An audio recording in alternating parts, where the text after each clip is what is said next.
38절 한 절만 보겠습니다.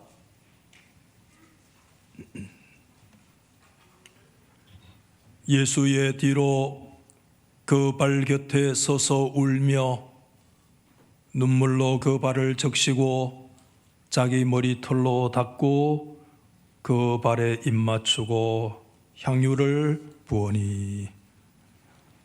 아멘.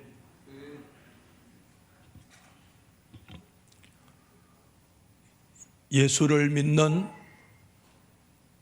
모든 그리스도인들은 우리 한번 받아해 보십시다.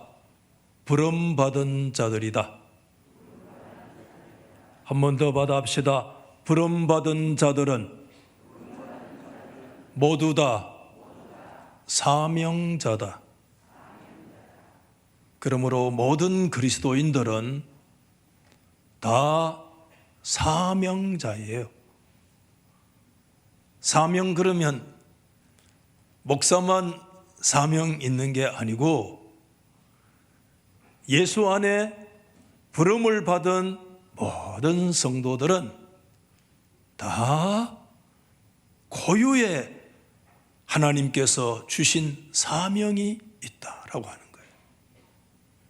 사명의 길을 걸어갈 때 항상 보무도 당당하게 힘있게 그렇게 걸어가면 좋겠지만 그렇지 못할 때도 있어요. 목사인 저도 성도들이 목사를 향한 기대감이 있잖아요. 우리는 힘들고 어려워도 우리 담임 목사님은 항상 보무도 당당하게 언제든지 성령 충만하고 믿음으로 그 길을 다 걸어가면 좋겠다 하는 그런 기대감들이 늘 있잖아요.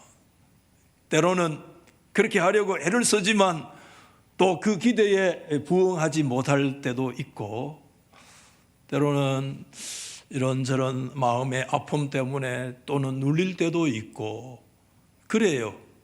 그럴 때마다요, 제가 여러 가지 이제 방도를 저에게 가지고 있는데 그 중에 하나의 저의 회복과 치유의 방도 중에 하나가 뭐냐 하면 323장 부름받아 나서니 몸 뭐죠? 어디든지 가오리다. 괴로우나 즐거우나 주만 따라 가오니니 어느 누가 막으리까? 뭐요? 죽음인들 막으리까? 그러면 끝나는 거야. 예. 죽는 문제가 나오는데요. 아굴골짝 빈들에도 뭐죠? 복음 들고 가오리다. 소돔 같은 거리에도 사랑을 안고 찾아가서 종의 몸에 지닌 것을 아낌없이 드리리다. 3절은 뭡니까? 존귀 영광 모든 권세 주님 홀로 받으소서.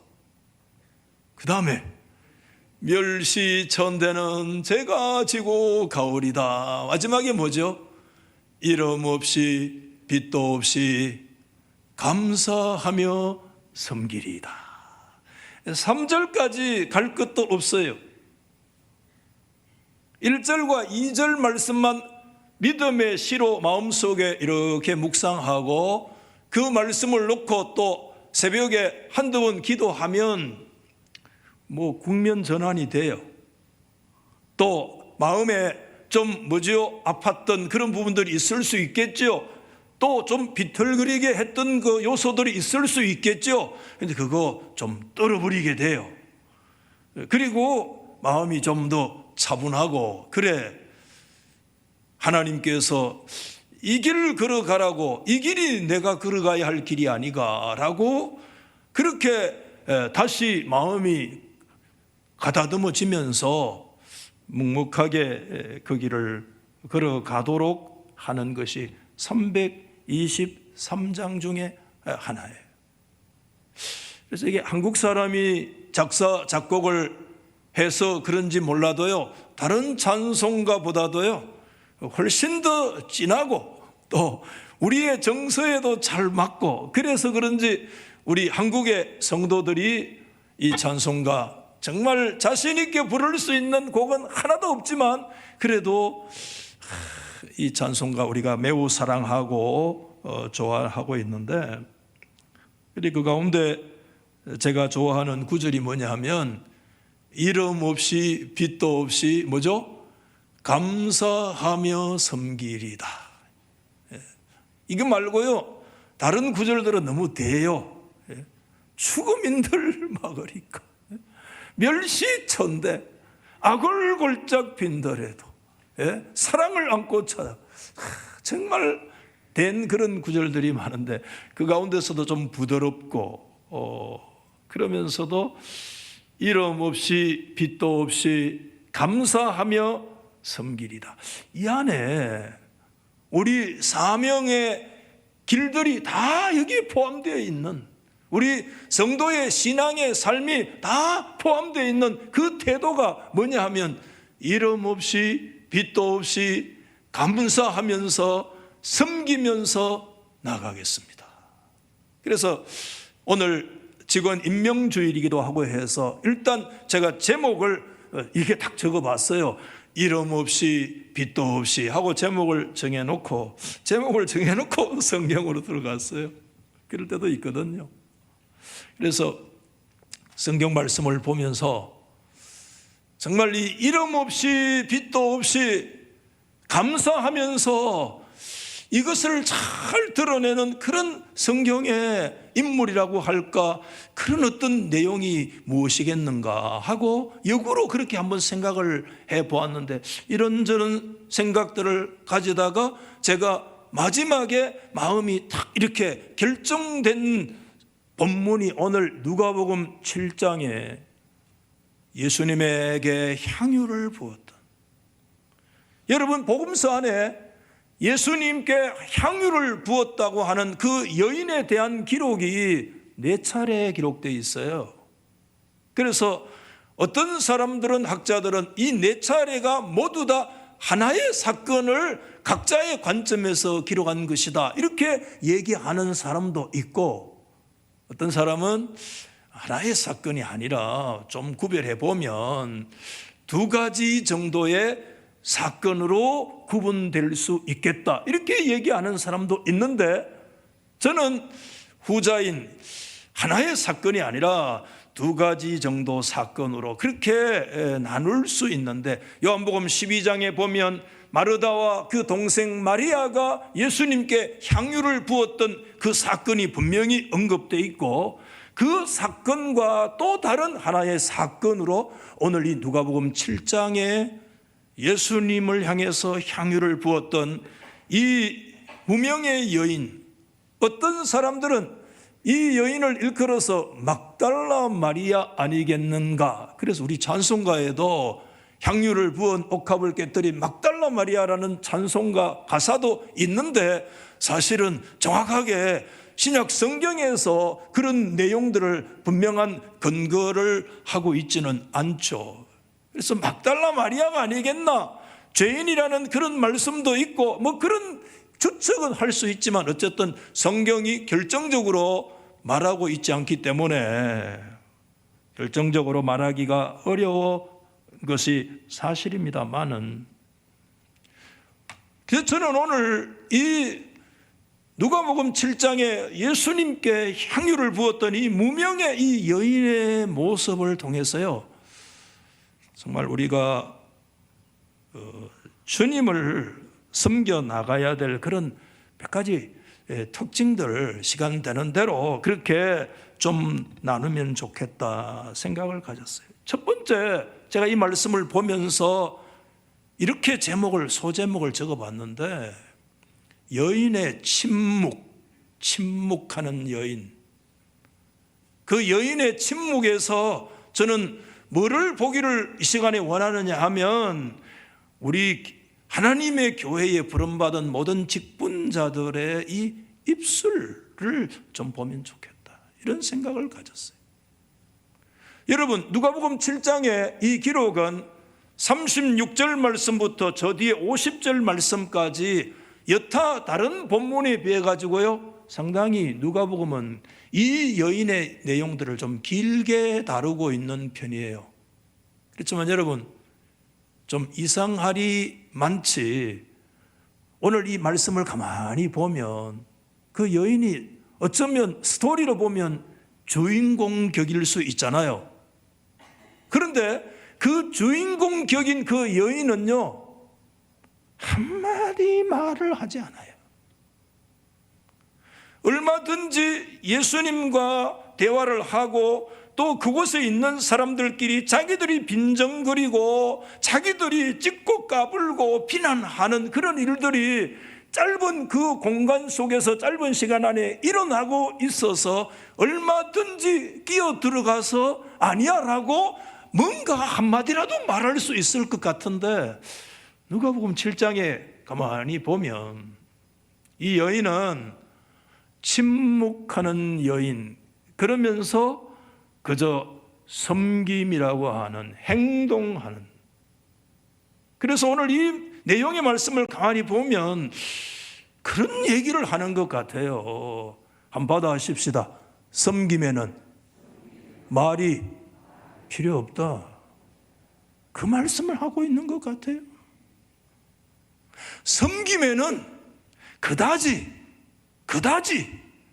말이 필요하지 않다. 그 내용을 말씀하고 있는 것 같아요. 다시 오늘 이 여인을 가만히 묵상을 해봤거든요. 이 여인이 과연 이렇게 할 말이 없는 여인이었을까? 여러분 어떻게 생각해요? 낱낱이 이래 한번 따져보면 꼭 그런 것만도 아닌 것 같아요. 왜냐하면 그 공간 안에 있는 사람들 가운데 그 여인만큼 예수님에게 소위 가장 귀한 것을 온전히 아낌없이 바친 사람은요, 그 여인 말고는 아무도 없어요. 우리는요, 사람이 좀 비슷합니다. 그래도 정말 귀한 것을 이렇게 바치면요, 뭔가 좀 은근히 이 중에서 그래도 오늘 내가 제일 많이 바쳤잖아, 아니면 내가 제일 귀한 것을 드렸잖아, 말을 안 하더라도 뭔가 정말 이 말만 하는 거 아니거든요. 사람은 말하는 것은 20% 30%밖에 안 되고요, 소위 인버벌, 이 비언어적인 소리를 엄청 많이 한다고 그러잖아요. 말하지 않아도 표정으로, 바디랭귀지로, 여러 가지 모습으로 자기 할 말을 우리는 사실은 다 하면서 살아요. 다 해요. 목사님 내가 말 안 한다 그러는 사람이요, 말 제일 많이 해요. 사실은요, 목회 보면 다 자기 할 말 다 해요. 오늘 이 여인 할 말 없었겠습니까? 그 중에서 제일 귀한 거, 이 여인보다 더 소중한 것을 드린 사람이 없어요. 얼마든지 은근하게 자신 드러내고 자신 섬김에 대해서 얼마든지 상대적으로 비교해서 그걸 얘기할 수 있는데, 이 여인 그렇게 안 해요. 끝까지 침묵해요. 근데 주변의 사람들이요, 그 여인의 진심 어린 그런 섬김과 전혀 그걸 이해하지 못하고, 주변의 사람들, 바리새인들, 그 주변의 사람들이 판단하고 자기를 주관대로 막 비난하고 막 찢고 까불고 막 그런 거예요. 우리 살다 보면 그런 경우 있죠. 내 진심과는 다르게 주변에서 그 문제를 놓고 막 전화가 오고 가고, 이런 대화 저런 대화, 원치 않는 본심과는 전혀 다른 그런 얘기들이 막 무성하게 막 일어날 때가 있잖아요. 오늘 이 진심이 있는데 그 진심과 전혀 이해하지 못하는 사람들이 막 비난하고 질시하고, 저거 어떤 저런 여잔데, 어떤 여잔데 저 여자 제대로 알고 예수가 저렇게 행동하는가, 오만 소리를 지금 그곳에 다 쏟아붓고 있을 그때도요, 이 여인 여러분 어떻게 합니까? 끝까지 침묵해요. 조용해요. 나중에 누가 참지 못하고 개입을 하시느냐 하면 예수님이 못 참고 개입을 해요. 그래서 예수님이 그 여인을 세워주잖아요. 예수님께서 은근히 그 여인을 칭찬하잖아요. 예수님께서 주변의 사람이 그 여인을 막 깔아뭉갤 때 예수님께서 그 여인을 세워주시잖아요. 그때 우리 좀 어석할 수 있죠. 우리의 억울했던 생각들, 오해받았던 것들이 누군가 보정해주고 그걸 풀어줄 때, 그래, 정말 이게 내 진심이라니까, 예수님이 말씀하신 게 내 본심이라니까 라고 얼마든지 우리의 오늘 성정으로 얘기하면 말할 수 있을 듯한데, 예수님께서 칭찬하실 때에도 이 여인은요 끝까지 침묵해요. 끝까지 침묵해요. 자신이 그 모인 사람들 가운데서 얼마나 대단한 것을 바쳤는지 생색내려 하지도 않았고, 자신의 그 섬김에 대해서 진심을 이해하지 못하는 주변의 사람들이 왈가왈부하잖아요. 왈가왈부할 때가 많아요. 우리의 본 마음은 그런 게 아닌데 거기에 대한 이해 없이 왈가왈부할 때도 그는 흔들리지 않았어요. 말 없었어요. 심지어 예수님이 그를 알아주고 칭찬하실 때조차도 그는 끝까지 침묵을 했어요. 그저 예수님만 바라보면서 말 없이 자신이 해야 될 일만 묵묵하게 그 일을 하게 된 거예요. 여러분, 우리가 하나님을 섬기는 사람들이잖아요. 아멘이세요? 그저 교회 왔다 갔다 하는 사람입니까? 그저 어떤 직분만 가지고 있는 사람들입니까? 아닙니다. 우리는요, 한번 받아십시다. 한번 다 받아해 보세요. 우리는 하나님을 모시고 있는 사람들이에요. 하나님을 모시고 그분을 섬기는 사람들이에요. 아멘입니까?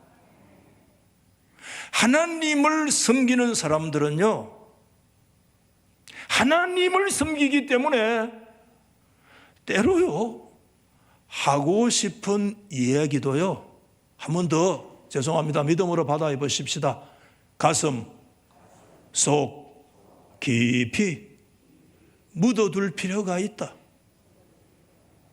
한 번 더 말씀드릴게요. 우리는 누구를 모시고 있다고요? 하나님을 모시고 하나님을 섬기는 사람들은 때로요 내가 확 쏟아내고 싶은 마음이 있어도 하나님을 믿는 사람들은 가만히 가슴 속에 묻어둬야 할 때가 있습니다. 있어요. 물론 그 말을 통해서 하나님의 나라가 세워지고 유익하고 성도가 위로와 격려를 받는다면 그런 마음 아침부터 저녁까지 죽게도 좋아요. 천마디 만마디 해도 그건 말 많은 게 아니야. 그러나 한마디 말이라도 그것이 하나님을 사모하는 마음이 아니어서 우러나온 말이 아니었다면 그런 것은 하나님 앞에서 하나님을 섬기기 때문에 하나님을 믿는 믿음으로 우리의 가슴의 깊은 곳에 좀 이렇게 묻어둘 필요도 있다. 근데 우리가 때로는 너무나 자주 우리의 불만을 어떻게 하느냐 하면 하나님의 일의 효율성을 위하는 제안인 듯이 치장해서 뱉어낼 때가 많아요. 오늘 여러분 제 이 부분에 어떤 특정인의 어떤 부분을 갖고 말씀드리는 게 아니라는 것을 제 진심을 좀 이해해 주시면 좋겠어요. 우리 자신이 그렇거든요. 우리는 마치 굉장히 어디에 능한가 하면 굉장히 치장에 능하고 우리의 말이 굉장히 위장에 능해요. 마치 이 말이 교회의 최고를 사랑하는 듯한 그 위장일 수도 있어요. 때로는 치장할 때도 있어요. 우리는 위장하고 치장하지만 하나님은 그 마음의 깊은 뿌리를 보고 계시죠. 그게 정말 그런 마음에서 우러나와서 얘기하는 건지 아니면 내 안에 있는 어떤 불평과 불만을 교회를 위한다라고 하는 그런 어떤 교모한 위장과 치장을 하는 것인지, 그거는 하나님은 알고 계시죠. 하나님만 아셔요. 만약에 그것을 위장하고 치장해서 내가 하고 싶은 얘기를 진짜 그걸 통해서 드러낸다면 그는 사악한 태도입니다. 그렇기 때문에 우리 살아계신 하나님 앞에서요, 하고 싶은 말이 우리 속에 감정들이 있어요. 오늘 이곳에 있는 분들 가운데 구구절절히 사연이 없는 사람이 있을까요? 사연 다 있습니다. 주일마다 이렇게 설교를 가만히 앉아서 듣고 계시는 게 얼마나 큰 기적인지 몰라요. 왜냐하면 아니 그분 얘기를 가끔 이렇게 사석에서 보면 얘기를 너무 잘하는 거예요. 목사보다 더 얘기를 잘하고 아주 스토리텔링이 대단해요. 그때 말은 안 하지만요, 제가 뜨끔합니다. 아유, 저 사람 저렇게 얘기를 잘하는 사람이었어. 주일마다 입 딱 다물고 어떻게 설교 듣고 앉았지? 아이고, 내가 설교 준비 더 열심히 해야 되겠구나. 아이고, 겁나는구나. 아이고, 저 보통 분이 아니구나. 아이고, 뜨끔뜨끔할 때가 많아요. 다 한가락하고요, 다 똑똑하고요, 다 구구절절히 사연이 있고요, 다 힘들고요, 다 억울한 게 있고요, 다 어렵고 고통스러운 것들을 다 끌어안고 있단 말입니다. 아니 저거 다 드러났으면 아니 교회가 어디로 갈 것인가, 어떻게 내가 목회할 것인가 할 때가 한두 번이 아니에요. 여러분, 뜨끔뜨끔해요. 그런데 여러분, 그럴 때 때로는 이렇게 한번, 제가 반복해서 얘기하잖아요. 한 번 더 받아합시다. 그럴 때 가슴에 한번 묻어두자.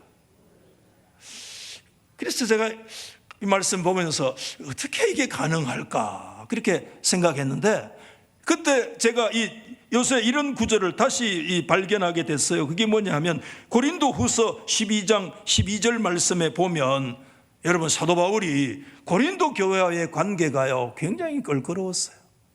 1년 6개월 동안 머물고 있으면서도요, 계속해서 사도 바울이 고린도 교회의 성도들이 계속 태클을 거는 거야. 무슨 태클을 거는가 하면요, 다른 태클도 괜찮은데 사도권 자체를 부인하는 거예요.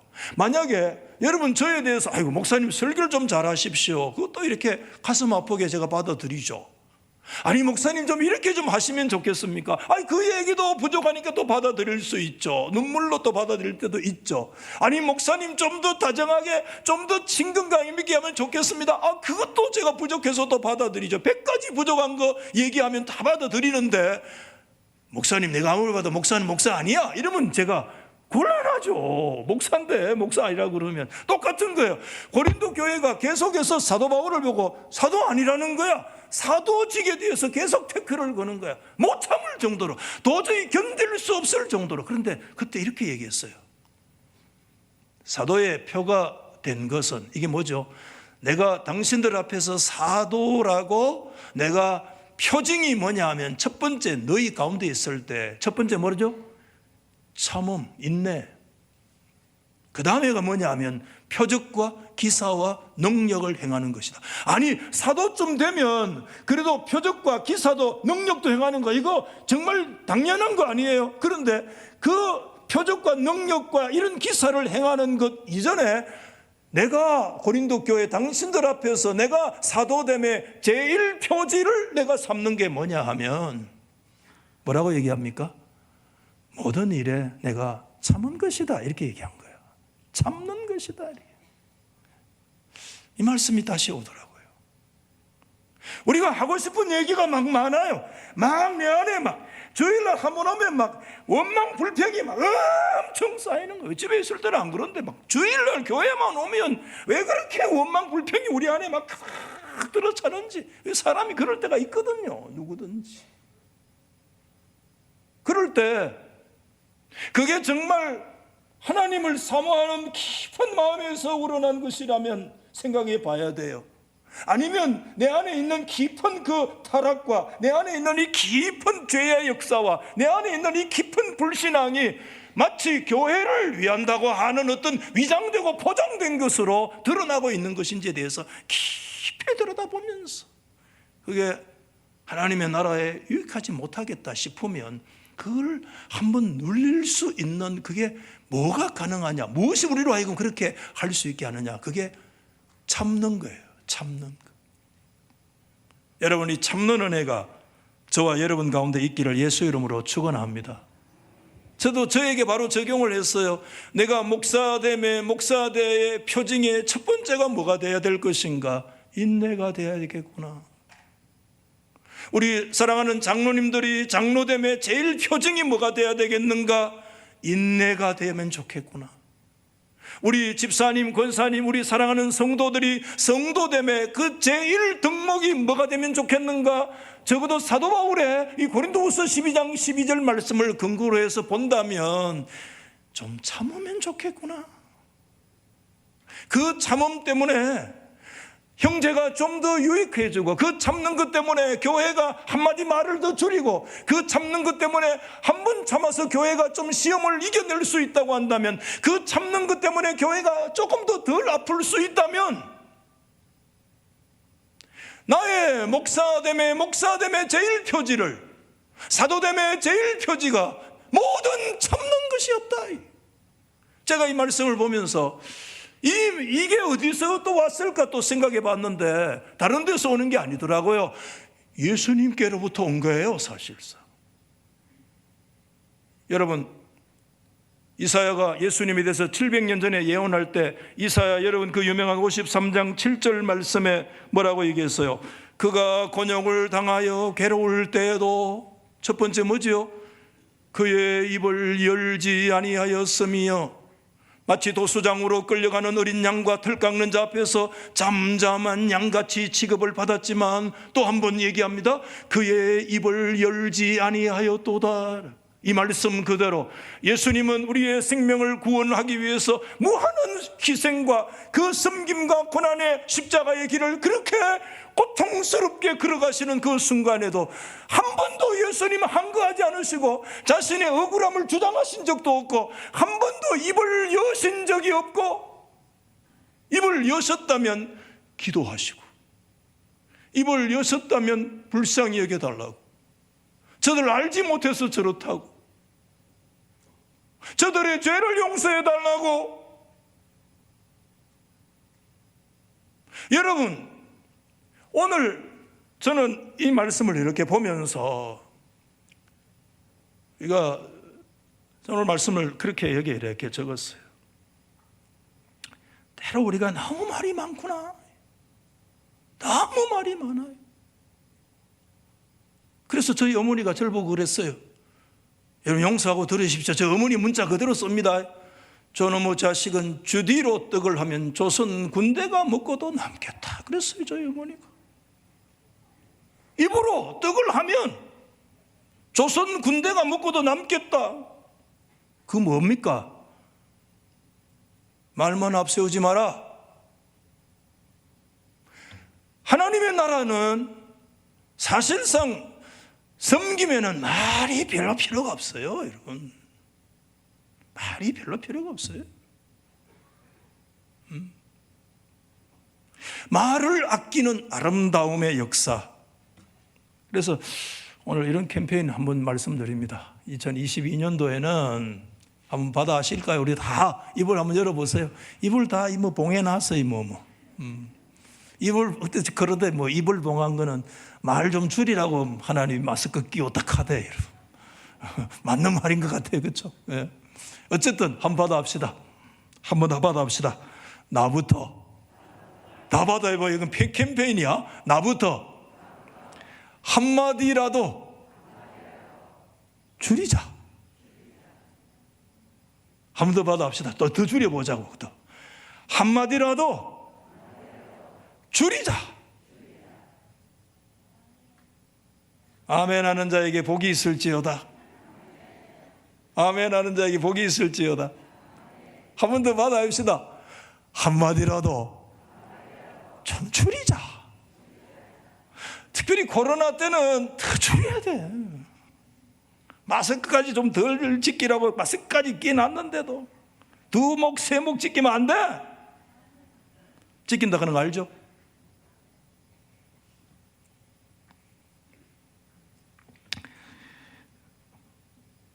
너무 우리가 말이 많아. 섬김은 적고 말이 많기 때문에 교회가 아픈 거야. 그리고 형제 자매가 그 때문에 상처받아요. 교회가 말 때문에 아프고 상처받아요. 꼭 기억하세요. 오늘 이 여인 할 말 하잖아. 그 여인보다 더 귀한 거 주님께 바친 사람 나오라고 그래요. 말 안 했어. 주변에서 그를 찝고 까불고 막 난도질 했어요. 자신의 본심과 진심과는 전혀 관계없는 대화가 그 속에 막 이루어졌어요. 아니야, 말 안 했어요. 예수님께서 그를 세워주시고 칭찬했었어요. 그때도 흔들리지 않고 묵묵히. 이것은 그 여인의 두 번째 모습으로 이끌어가는 것 같은데, 두 번째 특징이 뭐냐 하면 오늘 이 여인의 눈물의 여인이었어. 눈물의 여인이었어. 여러분, 여인의 침묵에서 우리 그리스도인들의 입술을 본다면 오늘 이 여인의 눈길에서, 눈물에서 우리 그리스도인들의 영적 시각과 우리의 눈을 좀 보자. 우리의 눈길을 좀 보자. 이 안에 저와 여러분의 눈매와 눈길이 이 박창식 목사부터 형사 같은 눈길에서 좀 더 부드러운 눈길이 되기를 예수 이름으로 축원합니다. 예수 이름으로 축원합니다. 평상시 입술까지 이래 다 보이고 이 볼태기도 보이면 더 좋은데 딱 막아놔가지고 지금 보면 막 전부 다 복명강도같이 말이죠. 눈만 딱 있을 때 막, 여러분 제가 지금 한 2년 동안 익숙해져서 그렇지 처음에 지금 앞에 서가지고요 섬찟합니다. 내가 저 사람 알았던 사람인가. 눈길만 보니까 막 쳐다보는 것 같고 막 그런 게 아닌데 막 내 눈에는 막 그래 보이는데 지금은 뭐 굉장히 아름답습니다만은. 여러분 오늘 이 여인이 가만히 제가 들여다봤어요. 눈물의 여인이었어요. 얼마나 울었는지, 얼마나 그의 눈에서 눈물이 흘렀는지, 그 눈물이 예수님의 팔에 떨어져 가지고요, 그 눈물이 얼마나 많이 흘렀는지 그의 머리채를 풀어가지고 그 흘린 눈물로 예수님의 그 더러운 발을 닦아낼 수 있을 정도로 눈물을 흘리는 역사가 일어났어요. 제가 이 말씀 보면서 이 여인이 왜 이렇게 눈물을 흘렸을까? 그 여인의 눈물이 무엇이었을까? 오늘 성경은 명시적으로 그 이유를 우리 가운데 말씀해 주고 있지 않아요. 사람들은 그 여인을 두 번에 걸쳐서 오늘 이 전을 읽어보시면 죄인이었던 사람이었다고, 죄인이었던 사람들이었다고, 온 동네 사람들은 그 여인을 저 인간은 죄인이야, 저 여자는 죄인이야 라고 이 낙인 찍혔던 여인임에 틀림이 없었는데, 그럼에도 어쨌든 그 여인이 예수님께 와서 왜 그렇게 눈물을 많이 흘렸는지, 예수님의 발을 씻어낼 정도의 눈물을 흘린 궁극적인 이유가 어디 있을까? 저는 우리가 너무 많은 이런 단어를 들어서 식상할 수밖에 없어요. 한번 받아합시다. 감사. 하나님 앞에 구원받은 감사라고 저는 믿어요. 그 구원의 감사, 여러분. 하나님께서 그에게 기회를 주실 때 감히 그는 앞으로 나가지 못했습니다. 뒤에서 숨듯이 들어와서 마치 주님 앞에 발에 엎드려서 말도 할 필요가 없었어요. 그 구원의 감사가 뭐를 삼켜버립니까?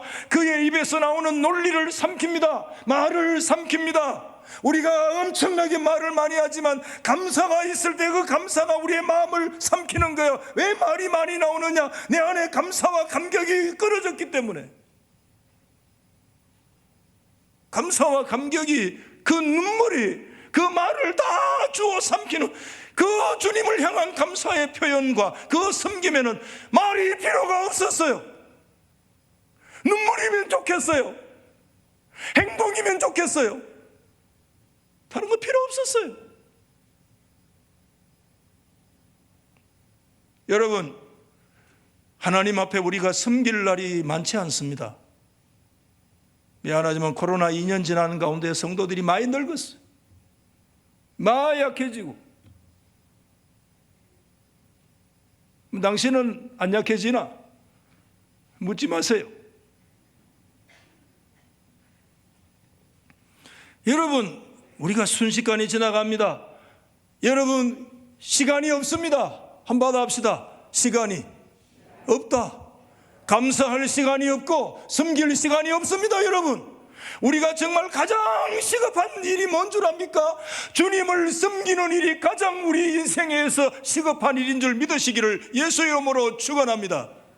가장 시급한 일이 뭐냐? 섬기는 일 말고, 기도하는 일 말고, 형제를 세워주는 일 말고, 주님을 기쁘시게 하는 일 말고 우리가 시급한 일이 없어요. 제가 장례식 때 이 눈물에 대한 성경을 자주 읽는데, 여러분 요한계시록의 말씀, 장례식 때 계시록 7장 16절 말씀, 17절 말씀을 보면 그때 이렇게 말씀, 줄이지도 아니하고 목마르지도 아니하고 뜨거운 기온에 상하지도 아니하고 쭉 보면 생명수 샘물을 인도하시고, 그 다음에 마지막 끝에 하나님께서 그들의 눈에서 모든 눈물을 씻어 주심일 것이라. 할렐루야. 그런데 제가 어느 날 이 그 성경 구절 읽다가 장례집에서 설교하다가 말은 안 했지만 제가 깜짝 놀랐어요. 뭐가 깜짝 놀랐는가 하면 이런 생각이 내 안에 적용이 되는 거예요. 한 번도 그 생각을 안 해봤는데, 야 이놈아, 하나님께서 너의 눈물을 하다 의식 바르기 취했네. 그들의 눈에서 모든 눈물을 씻어 주실 것임이리라. 이건 제 혼자 적용입니다. 구체적인. 하나님께서 이렇게 책망하는 거예요. 내가 이놈아 네 눈에 눈물 닦아줄 눈물이 있겠나? 이렇게 하시는 거야. 주님이 닦아주실면 눈물이라도 있어야 주님이 닦아주실 거 알겠나? 이런 생각이 내 안에 들었어요. 물론 이 말씀은 우리가 이 땅에 사는 그 자체가 눈물이고 고난이고 예수 의지하고 살아가는 것이 고난이기 때문에 이 말씀 진리예요. 그렇지만 제가 혼자 그런 적용을 한 거예요. 네 눈에 진짜 눈물이 있어야 주님이 우리 눈물을 닦아주실 거 아니에요. 교회를 향한 눈물, 성도를 향한 눈물, 형제를 향하여 눈물, 네가 좀 인내하고 참고 그 눈물이 있어야 네가 얼마나 눈물을 흘렸니? 내가 그 눈물을 닦아줘. 그 다음에 그런 구절이 있잖아요. 요한계시록 21장 4절에 모든 눈물을 그 눈에서 닦아주시니, 이렇게 눈물을 닦아주시. 그러므로 저와 여러분들, 우리가 오늘 이 땅을 이곳에 섬기지만 우리의 안목은 영원한 하나님의 나라를 바라보고 영원을 잇대어 살아가는 하나님의 자녀들입니다. 그렇기 때문에 이 영원을 향한 믿음의 눈길을 더 가지고 있으면, 여러분, 우리가 하나님 앞에 가장 시급한 일이 뭐냐 하면 말이 아니에요.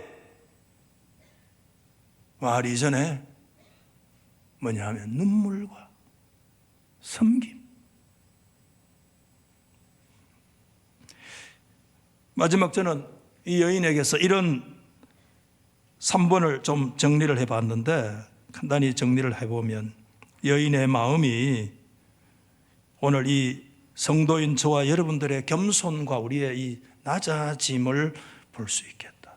여러분, 이 여인은요 자기를요 완전히 낮춰버렸어요. 완전히 낮춰버렸어요. 자기 비하. 나는 주님 앞에서 하찮은 존재, 아무것도 아닌 존재인 것처럼 완전히 낮춰버렸어요. 근데 여러분, 여기서 이 자기 비하는요 자기 멸시에서 나왔던, 자기 학대에서 나오는 자기 비하가 아니에요. 이 주님 앞에서 완전히 낮아지는 것은요 정당함의 자기 비하예요. 이게 어디에서 가능한가 아세요, 여러분? 저는 말씀을 묵상해 보니까요 두 가지입니다. 하나는 받아 아십시다. 십자가 앞에 설 때 우리는 정당한 완전히 낮아지는 거예요. 완전히 자기를 낮출 수 있는 거예요. 우리가 교만하다는 이유는, 내가 자신이 굉장히 중요한 존재라고 끊임없이 얘기하는 이유는 우리가 아직까지 주님의 십자가 앞에 서지 못했기 때문에 그래요. 내가 힘들고 억울하다는 것은 내가 주님의 온전한 십자가 앞에 온전히 서지 못했기 때문에, 우리가 정말 주님의 십자가 앞에 온전히 선다면 우리는 완전히 자기 비하하지 않을 수 없는, 자기를 완전히 쳐서 주님 앞에 완전히 엎드려질 수밖에 없는 존재라는 거, 우리가 하나님 앞에 고백할 수밖에 없어요. 저는 최근에 저희 아내와 신방을 하면서 함께 성도들이 손잡고 눈물로 울고 그랬어요. 너무 아프고 너무 힘들고 때로 너무나 억울하고, 그렇다고 목사가 동조할 수 없잖아요. 공감할 수밖에 없는데, 얼마나 아프냐, 얼마나 힘드냐, 그래 얼마나 때로는 억울하냐, 그렇지 그러면서 함께 손잡고 눈물을 뿌리고 울 수밖에 없었어요. 근데요, 제가 마지막에 그랬어요. 내가 마지막에 그랬어요. 그래도 목사가 한마디 할게, 최종 건면 한마디 할게. 받아해 보십시다. 십자가 따라가라. 그랬어요. 마지막 십자가 따라가라. 네 얼마나 억울하냐, 너 얼마나 힘드냐, 그래 너 그 소리 듣고 밤잠을 설쳤지. 얼마나 네 진심이 왜곡되고 주변에서 얼마나 그 문제 놓고 찢고 까불었느냐. 그래 알아.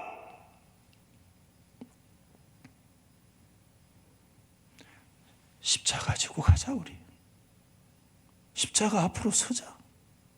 아멘. 십자가 앞에 서면 다 해결돼. 하나님의 거룩하신 영광의 빛 앞에 서면 우리의 이 정당한 자기 비하가 그게 이해가 돼요. 여러분, 이사야 선지자가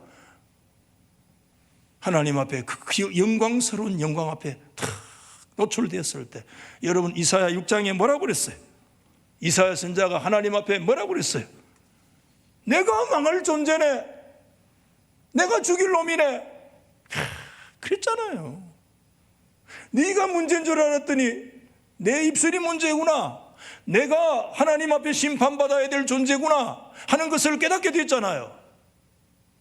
그래서 화로다, 내가 망하게 됐구나. 왜? 어디 앞에 섰을 때? 사람 앞에 섰을 때. 사람 앞에 서니까 나는 너 어쩌고 저쩌고. 하나님의 거룩하신 영광의 빛 앞에 섰을 때 말이 삼켜졌어요. 1장에서 5장까지 이스라엘을 향해서 이 소돔과 고모라의 백성들아, 얼마나 어디 터지려고 이 소맛도 못한 인간들하고 했던 그 엄청난 말들이 다 안으로 말려 들어가고, 그 하나님의 영광의 빛 앞에 섰을 때 완전히 그게 말려 들어가서 내가 망할 존재구나 라는 사실을 알고 고백하게 되었다. 오늘 여러분 말씀을 마치려고 합니다. 오늘 누가복음 7장의 이 무명의 여인의 그 침묵을 기억하면서 우리 목사인 우리의 입을 생각해 보자. 그의 눈물을 기억하면서 우리의 눈길을 한번 돌아보자. 그의 완전히 낮아진 그 완전한 자기 비하에 하찮은 존재로 자기를 여기고 완전히 주님 앞에 엎드려져 있는 그 주님의 발에다가 입술을, 여인의 영광인 머리털로 그 주님의 발을 씻을 수 있는 그와 같은 자리까지 낮아질 수 있었던 그 속에서, 그 여인의 마음에서 오늘 우리 교회 지도자인 우리들의 마음가짐을 다시 한번 돌아보자. 이런 하나님의 은혜가 2022년도 새로운 한 해의 어려운 여건 속에 모두가 원망하고 탓할 만한 이와 같은 시대에 섬김에 그렇게 말이 많이 필요하지 않는다, 이 사실을 묵묵하게 사명자의 길을 다 걸어갈 수 있는 우리 성도 다 되시기를 예수 이름으로 축원합니다.